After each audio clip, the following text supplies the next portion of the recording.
Hello दोस्तों, आज हम आपके लिए लेकर आए हैं एक नई कहानी। कहानी का शीर्षक है बेवफा पति।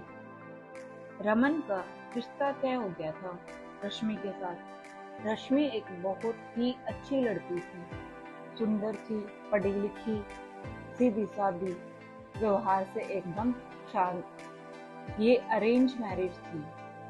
रमन व रश्मि एक दूसरे को जानते तक नहीं थे, मिले भी नहीं थे, बस फोटो देखी थी एक दूसरे की। रश्मि को रमन पसंद आ गया था।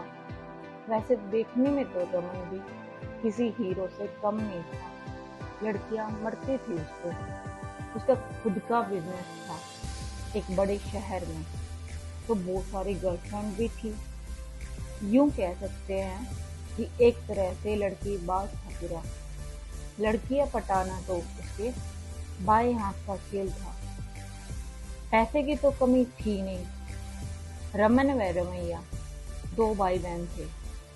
रमैया की शादी को काफी टाइम हो गया था। वह तो बाल बच्चों वाली हो चुकी थी। बच्चे रमन के माता पिता लीलावती जी और चंपक जी। वे दोनों गांव में ही रहते थे। वे अपने बेटे रमन की जल्दी शादी करके अपनी जिम्मेदारी से मुक्त होना चाहते थे, पर उन्हें रमन के करैक्टर के बारे में थोड़ी ना पता था। वे तो खुद की तरह अपने बेटे को भी सीधा साधा समझते थे। उन्होंने अपनी एक दूर की रिश्तेदारी में रमन के लिए लड़की देख ली। रश्मि अपने माता पिता की इकलौती संतान थी। उसके पापा का बड़ा कारोबार था। रश्मि इकलौती संतान थी, इसलिए सब कुछ रश्मि का ही था। रमन को शादी से कोई इनकार नहीं था, क्योंकि उसके लिए तो लड़कियों की गिनती में एक और शामिल हो रही थी। ऊपर से खूब सारा पैसा जो मिलने वाला था। धीरे धीरे शादी का समय आ गया। शादी भी हो गई। सभी रिश्तेदार भी अपने घर लौट चुके थे। आज रमन व रश्मि की सुहागरात थी। रश्मि पहले से ही अपने कमरे में थी। सुंदर तो वो थी ही, साज श्रृंगार के बाद वो बिल्कुल परी लग रही थी। अब रमन आता है और रश्मि को देखते ही उसमें खो जाता है। रमन को अपने पति के रूप में पाकर रश्मि भी बहुत खुश थी। एक दो दिन तो रमन को रश्मि के अलावा कुछ दिखा ही नहीं। पर वो कहते हैं ना कि चोर से चोरी करे बगैर रहा नहीं जाता। कई लड़कियों के फोन आने शुरू हो जाते हैं। रश्मि सोचती है कि रमन का काम ही कुछ ऐसा है, तो वो भी बेचारा क्या करे। अब शादी हो चुकी है तो काम तो करना ही है। शुरू शुरू में तो रश्मि को एहसास भी नहीं होता कि उसका पति किस टाइप का इंसान है। वैसे तो रमन ने 1 महीने की छुट्टी ले रखी थी, पर वो 15 दिन में ही वापस जाने की कहता है।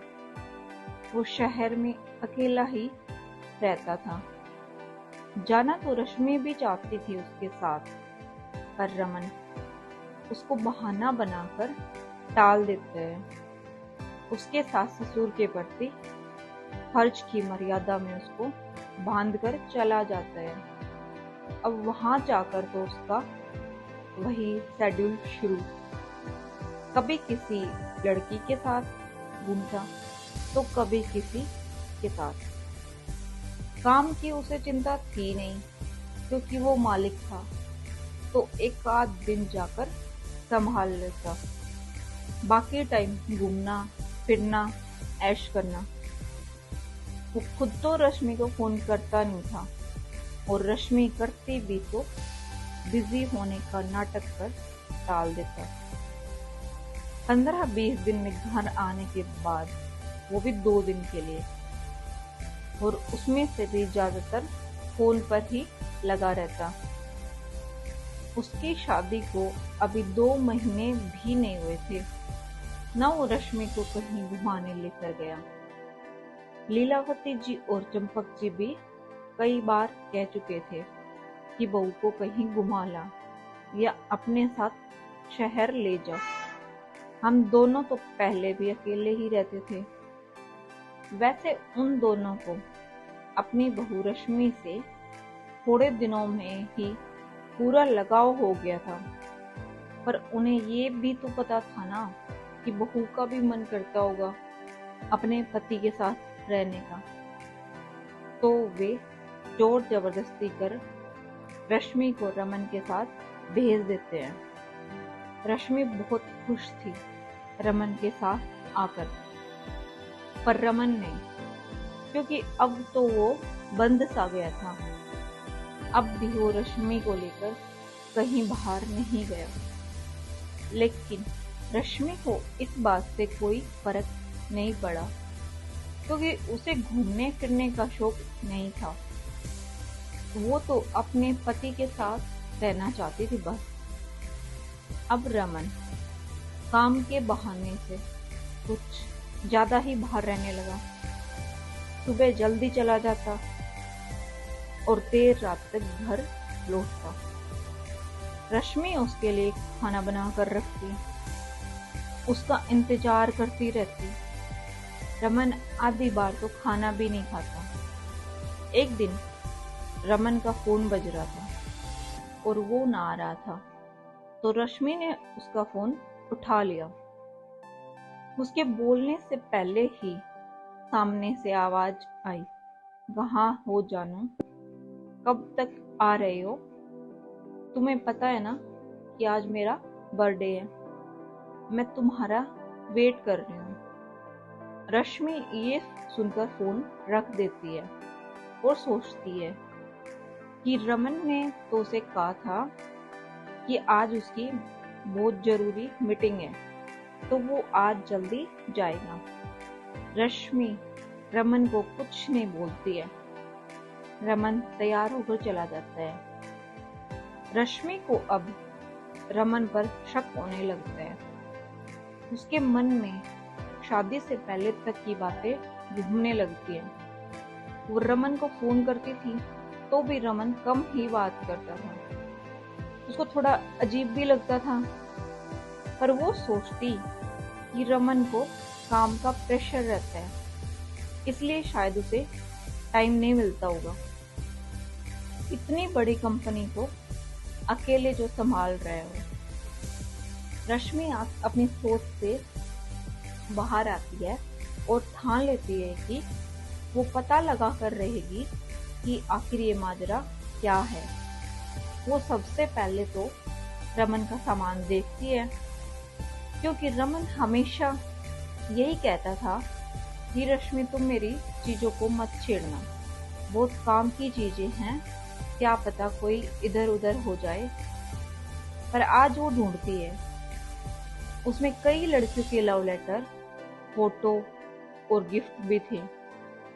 अब उसको सब कुछ समझ आने लगता है कि उसका पति एक अय्याश किस्म का इंसान है। वो तैयार होकर टिफिन पैक करके रमन के ऑफिस जाती है। इससे पहले वो कभी वहां नहीं गई थी। वहां जाकर वो रमन से मिलने के लिए कहती है, लेकिन वहां उसे पता चलता है कि रमन तो आज ऑफिस आया ही नहीं है। असल में वो कभी कभी ही ऑफिस आता है। रश्मि घर वापस आ जाती है। अब उसके सामने रमन की तस्वीर बिल्कुल साफ हो चुकी थी। उसे पता चल गया था कि रमन उसके साथ बेवफाई कर रहा है और वो उसको एक आदर्श पति मान रही थी, पर वो तो एक बेवफा इंसान निकला। अब रश्मि रमन के साथ एक सेकंड भी नहीं रहना चाहती थी। वो अपना सामान पैक करके वहां से निकल चुकी थी, रमन के आने से पहले ही।